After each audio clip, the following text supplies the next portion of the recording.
Friends, Romans, countrymen, lend me your ears. Today, we embark on a journey through the labyrinth of international trade, tariffs, and economic policies that have shaped our world in recent years.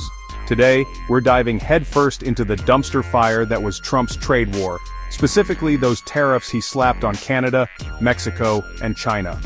These tariffs were not just numbers on a spreadsheet.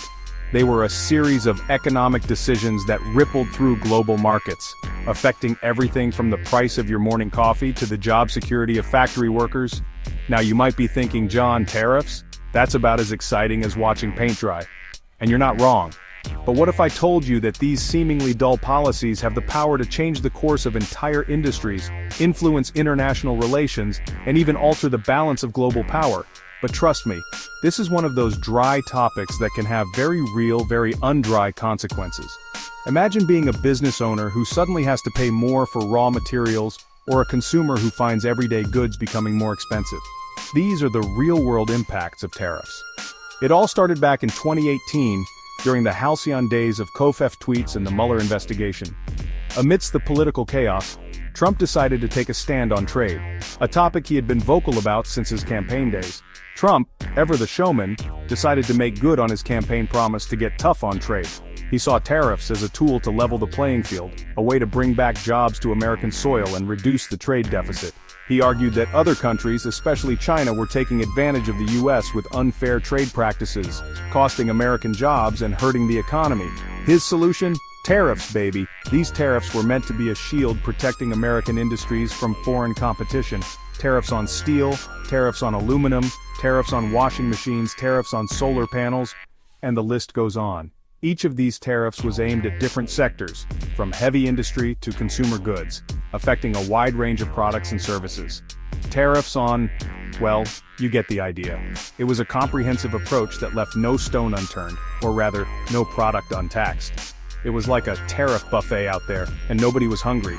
Businesses and consumers alike were left to deal with the fallout, often finding themselves caught between rising costs and shrinking profit margins.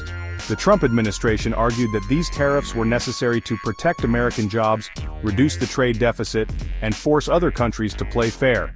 They believed that by imposing these tariffs, they could coerce other nations into renegotiating trade deals that were more favorable to the US.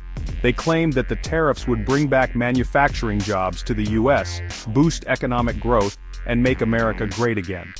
The vision was to revive the American manufacturing sector, which had been in decline for decades.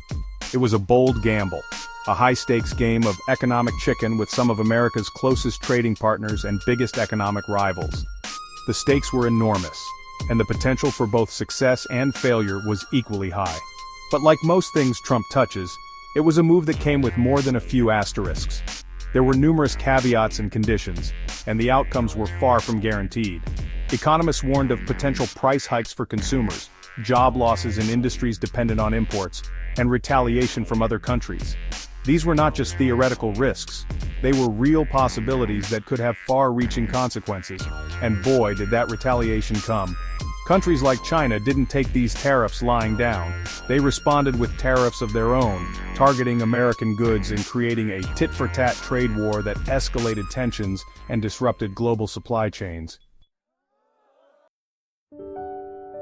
Now let's be fair to the man with the spray tan and the even spray tanner hair.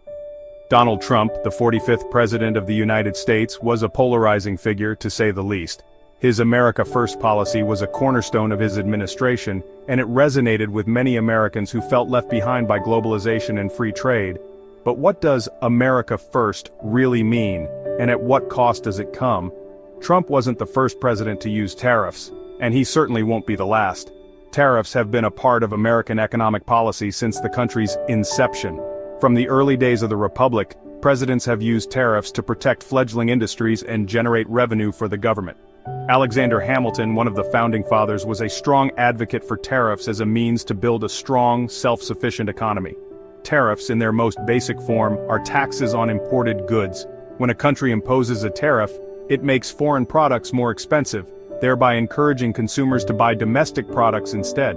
This can help protect local industries from foreign competition, but it can also lead to higher prices for consumers. They're a tool that governments have used for centuries to protect domestic industries, raise revenue, and even influence the behavior of other countries. For example, during the 19th century, the United States used tariffs to protect its young industries from British competition. In more recent times, tariffs have been used as a bargaining chip in trade negotiations. Trump's main argument for the tariffs was that they were needed to level the playing field. He believed that other countries, particularly China, were taking advantage of the United States through unfair trade practices. By imposing tariffs, Trump aimed to protect American jobs and industries from foreign competition. He accused China in particular of unfair trade practices, such as intellectual property theft, currency manipulation, and dumping cheap goods on the U.S. market.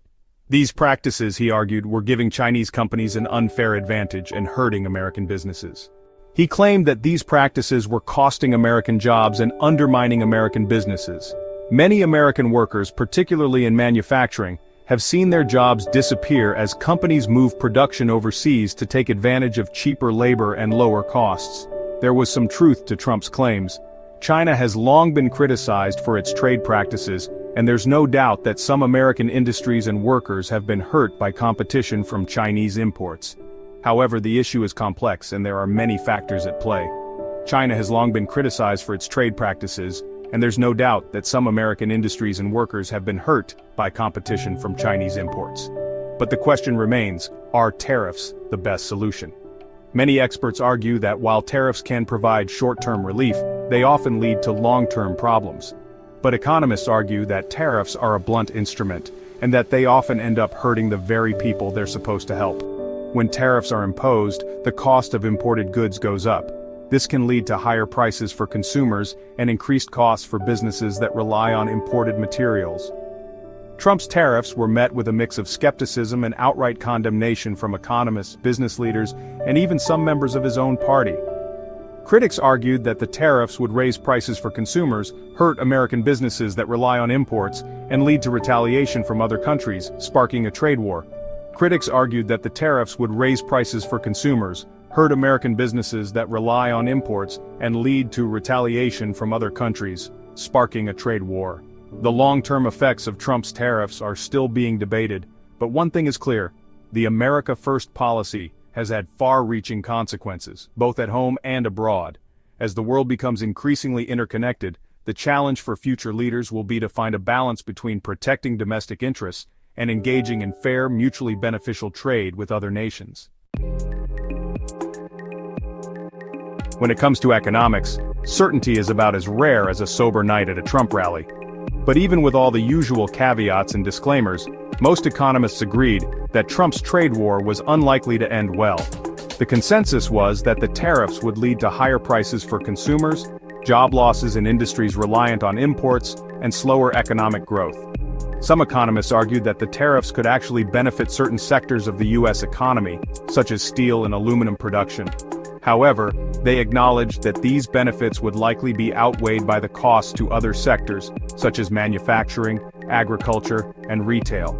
The uncertainty surrounding the trade war also had a chilling effect on business investment. Companies were hesitant to make long-term decisions, unsure of what the future held. This uncertainty further hampered economic growth. The economic impact of the tariffs was difficult to measure precisely, as it was just one factor among many affecting the economy.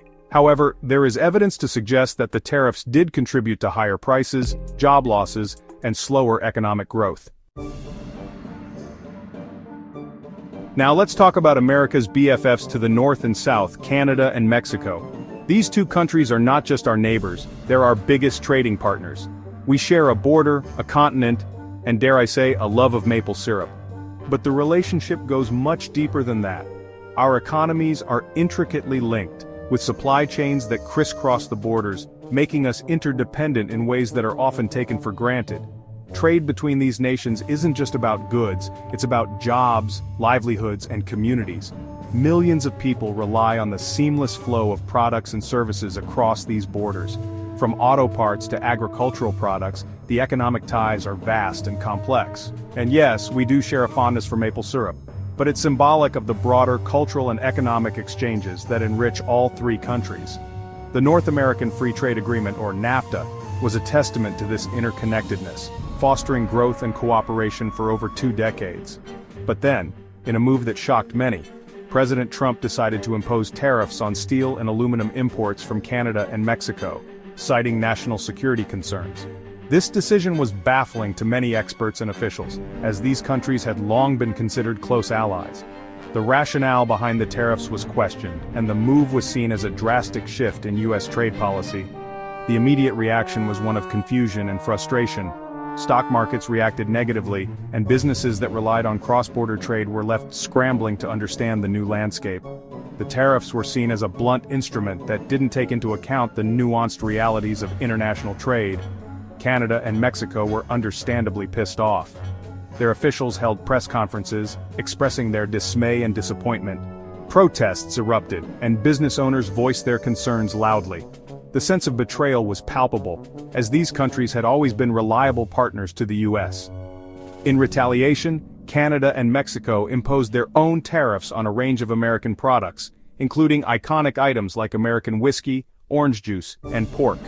These countermeasures were carefully chosen to hit key industries and send a clear message to the U.S. administration. The result was a full-blown trade war, with no clear winners. Cargo ships were stranded at ports, shelves in stores began to empty, and economists warned of the long-term impacts.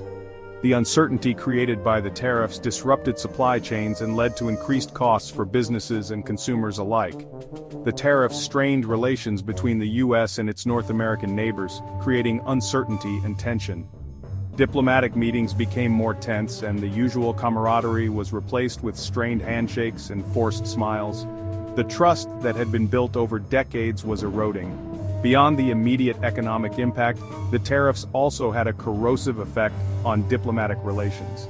The sense of partnership and mutual respect was damaged, making it harder to collaborate on other important issues.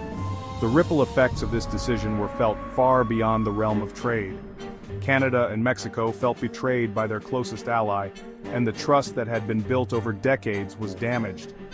Leaders from both countries expressed their disappointment and called for a re-evaluation of the relationship. The sense of unity that had characterized North American relations was under threat. The tariffs were a major diplomatic blunder that cast a long shadow over U.S. relations with its North American neighbors. The long-term consequences of this decision are still unfolding, but one thing is clear: the bonds of trust and cooperation that once defined these relationships have been significantly weakened. The challenge now is to rebuild and restore what has been lost.